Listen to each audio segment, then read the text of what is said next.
პოდკასტის სერიის მესამე ეპიზოდს მოусმენს დღეს ჩვენი მსმენელი. და დღეს ვილაპარაკებთ 4 ხმაში. მე შენ და კიდევ 2 სხვადასხვა ასაკის ქალი. ერთ მათგანს სახელით შეუცვალეთ, პირობითად დავარქვით ლიკა.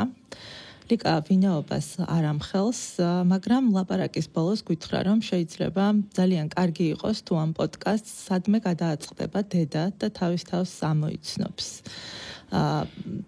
იმიტომ რომ ბოლო დროს ძალიან გართულდა ოჯახში, სამეგობროში იმაზე ლაპარაკი, რაც ყველაზე მეტად გვტკივა. და ერთ ოჯახში ხალხი აღარ ლაპარაკობს ერთმანეთთან პოლიტიკაზე საერთოდ.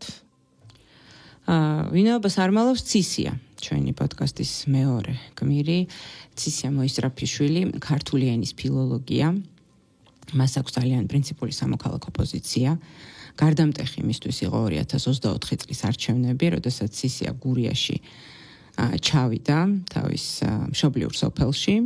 არა დასასვენებლად, არა იქ მშობლებთან დროის გასატარებლად, მხოლოდ არამედ არჩევნებზე დამკვირვებელი სტატუსით ჩავიდა. ხო არ გახსოვს, როდის ველაპარაკეთ? ცისიას ველაპარაკეთ 19 დეკემბერს და ლიკას ველაპარაკეთ 31 დეკემბერს, ახალი წლის ღამეს. და რა ხდებოდა ამ დროს რუსთაველზე? რუსთაველზე ხალხი უკვე დარბეულია. დაკავებულებიც არიან. ერთი შეხედვით ქართულმა ოცნებამ ძალის დემონსტრირება, ფიზიკური ძალის დემონსტრირება თითქოს შეწყვიტა. მაგრამ მოდი აღვადგინოთ რა ხდებოდა მაშინ რუსთაველზე 2 სხვადასხვა საინფორმაციო გამოშვების ვერსიით. და მოდი ავირჩიოთ 2 ტელეკომპანია, რადგან ვიცით რომ მაინც მაყურებელი, ყველაზე მეტი მაყურებელი მაინც სატელევიზიო საინფორმაციო გამოშვებებს ყავთ დღესაც. ავირჩიოთ ტელეკომპანია იმედი და ტელეკომპანია პირველი. ხო, რომ დავინახოთ ეს პროცესი 2 რადიკალურად განსხვავებული პერსპექტივით. და წარმოვიდგინოთ, რომ ხარ მშობელი და მხოლოდ ერთ არხს უყურებ. ხო, წარმოვიდგინე, რომ მშობელი ვარ და მხოლოდ ერთ არხს ვუყურებ და პრინციპში ხვდები რა ხქნა პროპაგანდა.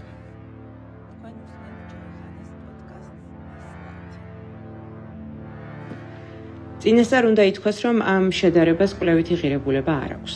ჩვენ უბრალოდ ტენდენციას ვაკვირდებით. შესაძლებლად ავიღოთ 2024 წლის 29 ნოემბრის 8 საათიანი საინფორმაციო გამოშვება იმედზე და დიანა ტრაპაიძის დღის შემაჯამებელი ამბები TV პირველზე. ამ დროს ირაკლი კობახიძეს უკვე ნათქვამი აქვს, რომ ევროკავშირთან დაახლოების პროცესის ინიციატორი საქართველო აღარ იქნება. ხალხი ქუჩაშია გამოსული, 28-ში ღამით და 29 ნოემბერს გამთენიისას სპეცრაზმა ხალხი დაარბია. ამას ასე აღწერს დიანა ტრაპაიძე. გამარჯობა, ეთერშია დღის ამბები ექვსზე, მე ვარ ჟურნალისტი დიანა ტრაპაიძე. ნაცელი ჟურნალისტები პროფესიული მოვალეობის შესრულების დროს მიკროფონებით და კამერებით ხელში. ნაცელი მომიტინგეები, მათი დევნა პარლამენტის მიმდებარე ტერიტორიის მიღმა, მათ შორის აფთიაქებში, მაღაზიებში, ეკლესიაში. პრეზიდენტი აქციაზე ფარებით შეერაღებული სპეცრაზმის პირისპირ მძიმე ღამე, რომელსაც წინ უძღოდა მძიმე დღე და ხელისუფლების გადაწყვეტილება 2028 წლამდე საქართველოს მხრიდან ევროკავშირში გაწევრიანების მოლაპარაკების დღის წესრიგიდან ამოღების შესახებ. იმედმა კი მთავარი გამოშვება ასეთი შესავლით დაიწყო. გამოსახულება იხსნება კადრით, სადაც ამოუცნობ პირს ხელში ქვები უჭირავს. საღამომშვიდობისა, პირდაპირ ეთერშია ქრონიკა 8 საათზე, ხატია ფათაძესთან და ლევან ჯავახიშვილთან ერთად. საღამომშვიდობისა. შინაგან საქმეთა სამინისტრო აქციის მონაწილეებს მიმართავს უწყება პროტესტის მონაწილეებს ძალადობისაგან თავის შეკავებისკენ მოუწოდებს. საქმე შანტაჟის ნაცვლად საქართველოს ასოცირებით ნაკისრ ვალდებულებების შესრულებას განაგრძობს 2030-ში გაწევრიანებისთვის. პრემიერ-მინისტრი ქართული ოცნების გადაწყვეტილების არასწორი ინტერპრეტაციას პასუხობს. ვარიანად ვრცელ სიუჟეტს უთმობს იმედი მმართველი პარტიის განცხადების განმარტებას ევროკავშირთან მოლაპარაკებების გადავადების შესახებ. აი მაგალითად მამუკა მდინარაძე ამბობს. კეთი წავართვით მათ. უარს კი არ ვამბობთ რაიმე პროცესი, არამედ ინიციატივის დაყენებას არ ვაპირებ. ოღონდ და ამის შემდეგ გამოშვების სადღაც მე-18 წუთზე იმედი 28 ნოემბრის ღამის დარბევებს უბრუნდება და დაშავებულთა ჩამოთვლას იწყებს. აი ასეთი თანმიმდევრობით. დაშავებული სამართალდამცველები, ჟურნალისტები, ოპერატორები, მოქალაქეები. როგორია შინაგან საქმეთა სამინისტროს კომენტარი. უწყებაში ბრიფინგი ცოტა ხნის წინ დასრულდა და მედიის კითხვებს მინისტრის მოადგილემ ალექსანდრე დარახველიძემ უპასუხა. მოწოდებების სტრატეგიული ობიექტების ბლოკირების შესახებ შინაგან საქმეთა სამინისტროს ინფორმაციით, კანონსაწინააღმდეგო გზავნილები ვრცელდება უწყება შეკრებისა და მანიფესტაციების კანონით დადგენილ ნორმებს განმარტავს და პროტესტის მონაწილეებს მიმართავს. მარიამ ქართველიშვილი პირდაპირ ეთერში. ამ ტექსტის პარალელურად იმედი მხოლოდ პროტესტის მონაწილეებს აჩვენებს. კადრს მაგალითად, სადაც ამოუცნობ კაცს რკინის ჯოხი უჭირავს, სადაც მომიტინგე ქვას ისვრის. ამ კადრს სხვათა შორის ხშირად იმეორებს. აქ ასევე ამოუცნობ კაცს მაგალითად ჯოხი უჭირავს. არსად არ ჩანს, რომ პოლიციელი ძალადობს მომიტინგეებზე. ამის შემდეგ იმედი დაშავებულთა სტატისტიკას მოიხმობს, მისთვის ტრადიციული თანმიმდევრობით. და რაც მთავარია, ამ კადრებს ხმა საერთოდ არ აქვთ. შინაგან საქმეთა სამინისტროში გამართულ ბრიფინგზე საუბარი იყო ასევე აქციაზე დაშავებულ სამართალდამცველებზე. 32 სამართალდამცველი არის დაშავებული. ალექსანდრე დარახველიძემ თქვა, რომ მათ ნაწილს აქვს მძიმე დაზიანებები ბლაგვის, სხვადასხვა ბლაგვის საგნით მიყენებული, მათ შორის არის ქვები, ჯოხები, ხელკეტები და როგორც უკვე გითხარით, მათი ნაწილის მდგომარეობა არის მძიმე. საუბარი იყო ბუნებრივია აქციაზე დაშავებულ ჟურნალისტებთან დაკავშირებითაც. შინაგან საქმეთა მინისტრის მოადგილემ თქვა, რომ მიზანმიმართული ქმედება და ამის სურვილი არავის ქონია. სპეციალური საგამოძიებო სამსახური იძიებს საქმეს და იმ შემთხვევაში თუ კი გამოვლინდება გადაცდომა, აგებენ პასუხს. იმედმა არაჩვენა და არაფერი თქვა ჟურნალისტ გურამ როგავაზე. ზოგადად, დაშავებულ ჟურნალისტებზე საუბარი აი ამ ერთ წინადადებაში ჩაატია, რომელიც უკვე მოისმინეთ. TV პირველმა გურამ როგავაზე თავდასხმა 6 საათიან გამოშვებაში დეტალურად აღწერა. TV პირველი ჟურნალისტი ფორმულას ტელეწამყვანს, დასისხლიანებულ კოლეგას და მეგობარს წაქცეულს აღმოაჩენს. ეს ალბათ წუხანდელი ღამის ერთ-ერთი ყველაზე ძიმე და ემოციური ვიდეოა. ასევე არსებობს კადრი, როგორ ჩაარტყამს გურამ როგავას სპეცრაზმელი. ჟურნალისტი მანამდე მიკროფონით ხელში დგას, სხვათა შორის ხალვათ ადგილზე, ანუ ვითარებაში, როდესაც შეუძლებელი იყო არ დაგენახა, რომ ის პროფესიულ მოვალეობას ასრულებს. ნახოთ ეს ვიდეო.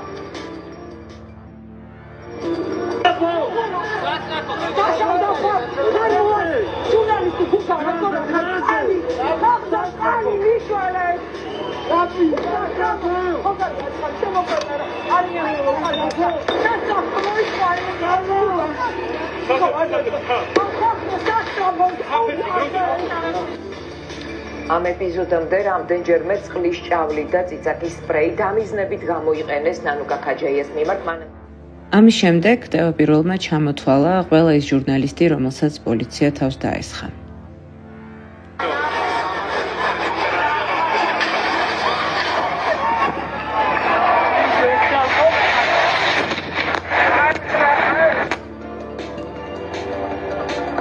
დაშავდა ჩვენი არხის ჟურნალისტი ანა მდივანი, მას სახეში შეასხეს წიწაკის სპრეი, რის შემდეგაც სპაზმური შეტევა ჰქონდა. ვნახოთ ეს ვიდეოც. ой, მე ჩემობადარა როგორ ტირის, ой. აი ვიდეო ოპერატორს, TV პირველის ოპერატორს ფიზიკურად გაუსწორდა ახლა სპეცდანიშნულების ზაზმის წარმომადგენელი. ეს იყო ღია ფიზიკური ანგარიშწორება. იცოდნენ, რომ ეს იყო TV პირველის ოპერატორი, რადგანაც მას ჰქონდა ასევე კამერა ხელში, თუმცა გამიზნულად მივიდა სპეცრაზმელი, რომ მიეპარა ზურგიდან და მიაყენა მას ფიზიკური შეურაცხყოფა. ასევე არის აქ დაზიანებები მიღებული. რადიო თავისუფლების ჟურნალისტსა და ოპერატორს პოლიციელი ფიზიკურად გაუსწორდა. სპეცრაზმის წევრმა სახეში დაარტყა ხელი. მოგვიანებით რადიო თავისუფლების კიდევ ერთ ჟურნალისტ დავით საგარელს ჩაარტყეს მუცელში და მიწაზე დაგდების შემდეგ წიხლი მიაყოლეს. მიწაზე დაგდებულ საგარელს ჩანს, რომ გარკვევით ქურთუგზე აწერია, აქვს პრესის აღნიშნული ნიშანი. რადიო თავისუფლების კიდევ ერთ ჟურნალისტ ერთ-ერთმა პოლიციელმა უთხრა, თქვენ აფუჭებთ საქმეს. პუბლიკის ჟურნალისტი ალექსანდრე ქეშელაშვილი დააკავეს და დაკავებისას სცემეს. ვუმეორებდი ჟურნალისტი ვარ მეთქი, მაგრამ ამან პირიქით იმოქმედა, ამბობს ის. მარიამ ნიკოურაძე, ოსი მედიას რეპორტიორი და ფოტოჟურნალისტი, მას სასწრაფო სამედიცინო დახმარების ეკიპაჟის დახმარება დასჭირდა. მისი თქმით, წყლის ჭავლი პირდაპირ მოხვდა მიწაზე დავარდა და კამერა დაუზიანდა. პუბლიკის ჟურნალისტი ნათია ამირანაშვილი გააგდებინეს ტელეფონი, რომელზეც ფეხით შედგნენ. მას ხელი შეუშალეს პროფესიული საქმიანობის შესრულებაში. ნეტგაზეთის ცნობით დაშავდა მათი ჟურნალისტი გივი ავალიანი. მას პოლიციელებმა წიწაკის სპრეი შეასხეს. მედია ჩეკერის ცნობით პოლიციამ პროექტ 64-ის დამფუძნებელს ფოტოჟურნალისტ გიორგი გოგუას ფიზიკური შეურაცხყოფა მიაყენა. პოლიციელები გოგუას ფეხებს ურტყავდნენ. აქციაზე დაშავდა პირველი არხის ოპერატორი დავით ბეჟანიშვილი. ცოტა ხნის წინ ჯემნიუსი წერს, რომ მათი ფოტორეპორტიორი ასევე დაუშავდა, ასეთია ნოემბრის ღამის შედეგი. საერთაშორისო მედია წერს. გამოშვების ნახევრის შემდეგ იმედიც ეხმიანება ჟურნალისტური საქმიანობისთვის ხელშეშლის ფაქტს, აი ამ ერთი ეპიზოდით. ეს აქცია სხვა ძალადობრივ პროტესტს იმითაც ჰგავდა, რომ შეკრებილების სამიზნე ისევ იმედის და მათთვის მიუღებელი მედია საშუალებების გადამღები ჯგუფები იყვნენ, რომლებსაც ისევ ხელს უშლიდნენ მუშაობაში.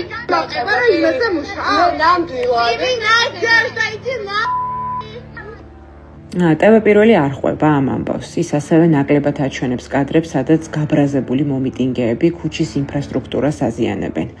იმედი ამაზე განსაკუთრებულ ყურადღებას ამახვილებს. ის არ აჩვენებს ნაცემი მოქალაქეების კადრებს, არ აჩვენებს როგორ მისდევენ და აკავებენ პოლიციელები მომიტინგეებს, თუმცა დაწვრილებით გვიყვება, რომ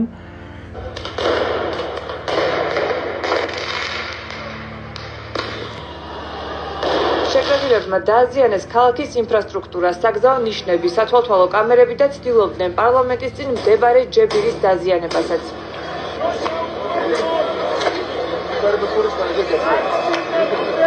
აქციის მონაწილეების ნაწილმა ისიც კი აღიარა, რომ პოლიციელებს თავად იწვევდნენ.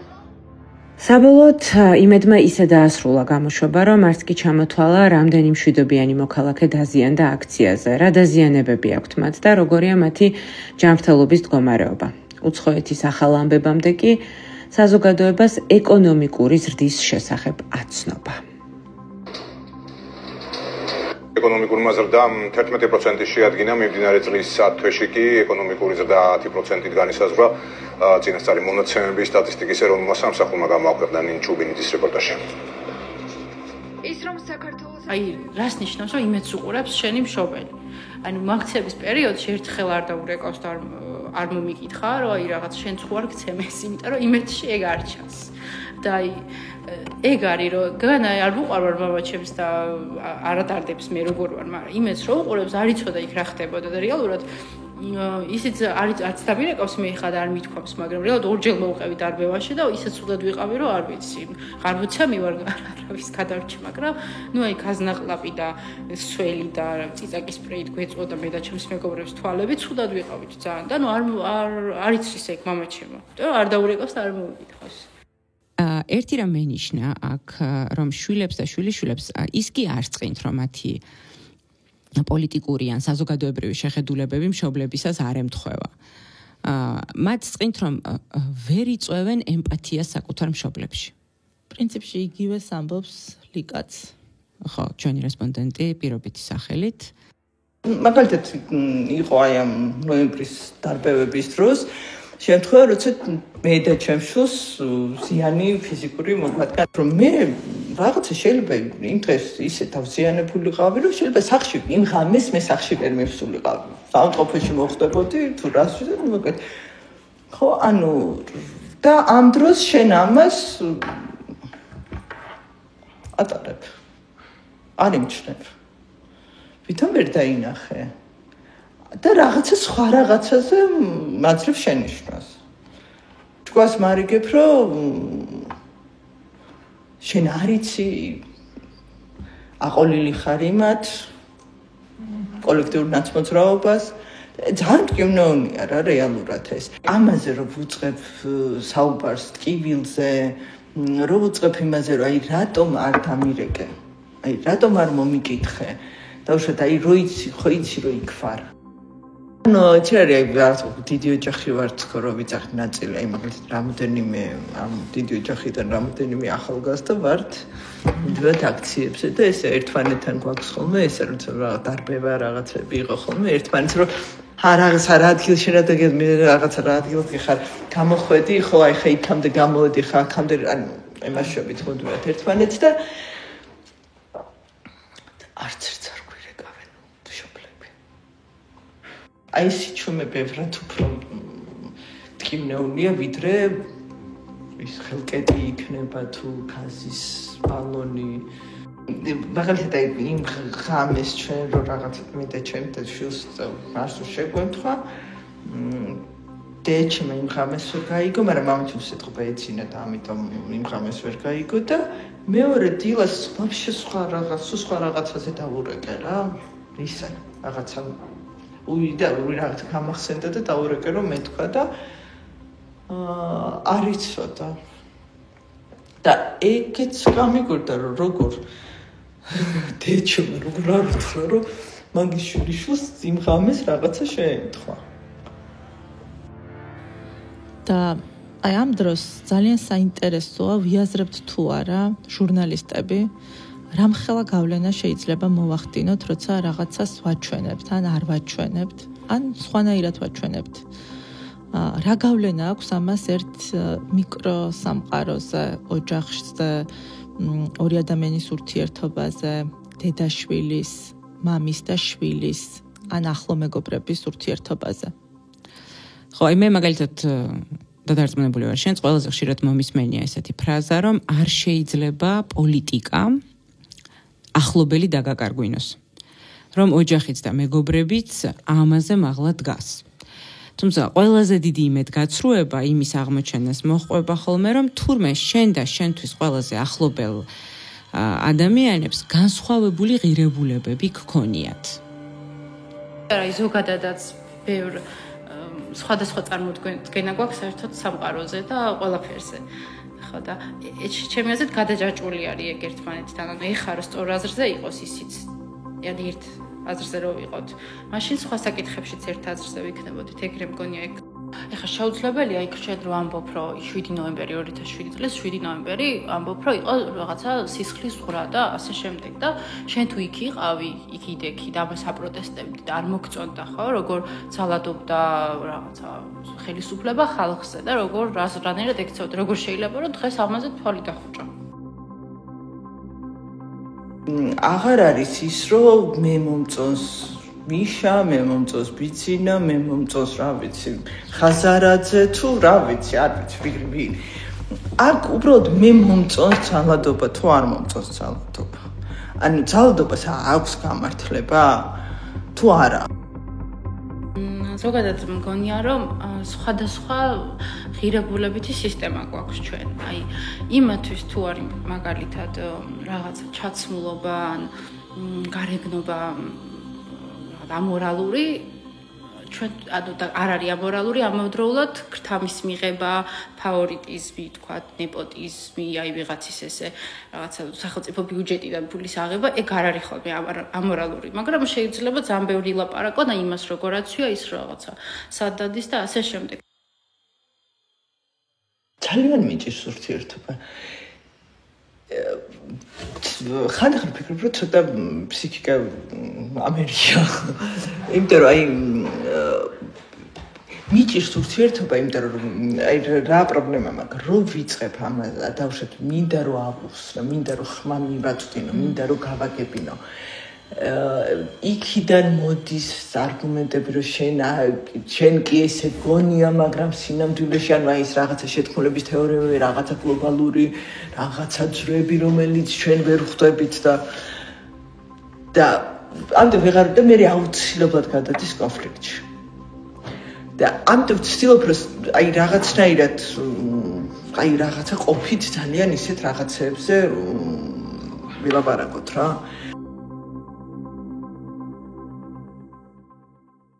და ძალიან ხშირად ალბათ გაგიგია რომ არ ვილაპარაკოთ პოლიტიკაზე. თითქოს ეს არის ყველაზე გავრცელებული გამოსავალი, რომელსაც თავაზობენ ხოლმე ერთმანეთს. არ ვილაპარაკოთ, რომ არ ვიჩხუბოთ.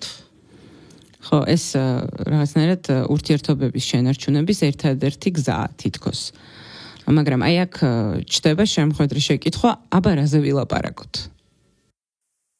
ჩემზე რომ ჩავედი ეგ მახსოვს რომ მანქანაში რომ ჩავჭექი მამაჩემო მომაკითხა პირველი ეგ მითხრა რომ იცოდე ოღონდ სახში პოლიტიკაზე არ ვლაპარაკობთო და მე იმდენი რაღაც ვქონდა უცებ სათქმელი და აი გავბრაზდი რომ ეს რაღაც არ მაცადა რომ ეს მე თქვა და აი ყოველ წამს მაჩერებდა რომ არ ვლაპარაკობთ პოლიტიკაზე. მოდი პოლიტიკაზე ნუ ვილაპარაკოთ. მანდ უკვე რაღაც მგზნოფ რომ ჩემი ადგილი არ არის. ხარ ვიცი რომ ჩემი ტოლ ბავშვები ციხეში არიან, რაზე გელაპარაკო სხვაზე.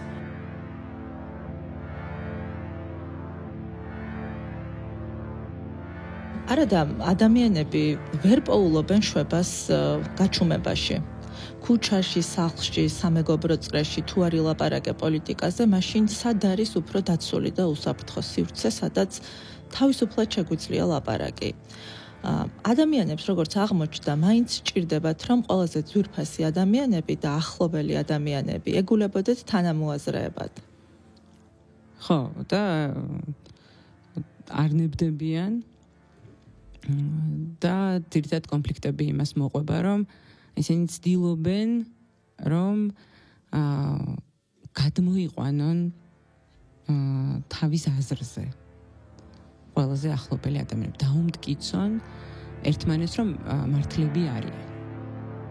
რატო ვიცახარ ხანდახან მეშინია რომ არ გავგიჟდე მართლა, რომ აი როცა კი მე მარტო ვარ, აი ყოველ წუთას, ყოველ წამს აი даже თუ ან სამსახურში არ ვარ, თუ ან ვინმესთან არ ვლაპარაკობ რაღაცა თემაზე, ან მეგობრებთან ან აქციაზე არ ვარ, ან რაღაცა.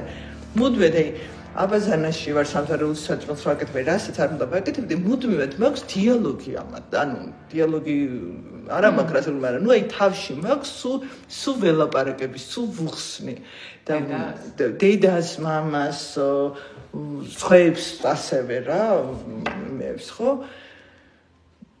და ვუხსნი რა მეწყინა.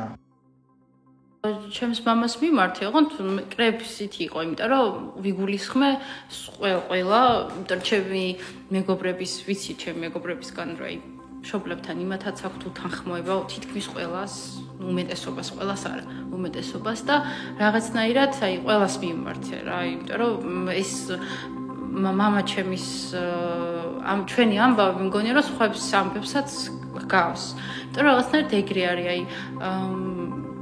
ორაი შენით რომ ამაყობენ რომ აი ეს გააკეთე იქ უნივერსიტეტში ჩააბარე, სტიპენდია აიღებ თქვათ, თუნდაც ამაყობენ რომ საზღვარგარეთ წახვედი სასწავლებლად და აი ხო მაგ დროს ხო ფიქრობ რომ ჭკვიანი ხარ და აი საქმეზე რომ მიდგება, რაღაცა შენი აზრის გამოხატვის საშუალებასაც არ გაძლევენ და გეუბნებიან რომ შენ რა იცი. თუ ფიქრობ რომ რაღაცების გააზრება შემიძლია და თუ ფიქრობ რომ რაღაცა კონკრეტულ მომენტში ჭკვიანი ვარ, რატო ფიქრობ ახლა ვარ გამოყენებული და აი ახლა გადაბირებული ვარ და ახლა ჩემი აზრი არ მაქვს. და თუ ისე მოხდა, რომ ამ პოდკასტს პირობითად ლიკას დედა სადმე მაინც გადააწყდება, ლიკას სათქმელი ესაა. თავისივე ახლობელს სისხლს და ხორცს დაუდგეს გვერდზე, ან ერთმანეთს ნუ გავწირავთ და ერთმანეთს ნუ ვკრავთ ხელს და ერთმანეთი დავიცვათ კიდე სხვებისგან. აი ხანდახან მინდა ხოლმე ვუთხრა რომ მე შენი ცხოვრება უნდა გაატარო ჩემთან და ჩემ შვილებთან, ხო, ამ გარემოცვაში. მე ვარ პირველ რიგში შენიანი.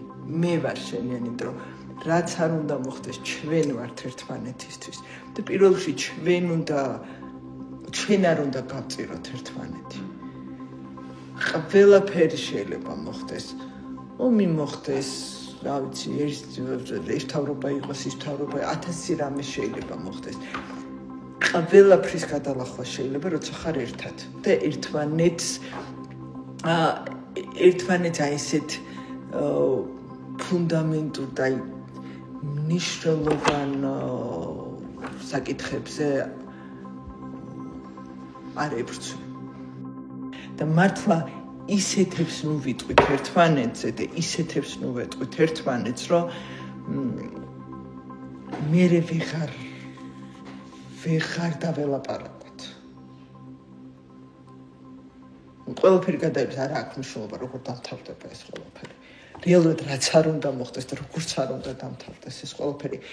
პირველ რიგში ჩვენ უნდა დავეხმაროთ ერთმანეთს. ჩვენ ყველა ვარიანტში ვჭირდებით ერთმანეთს.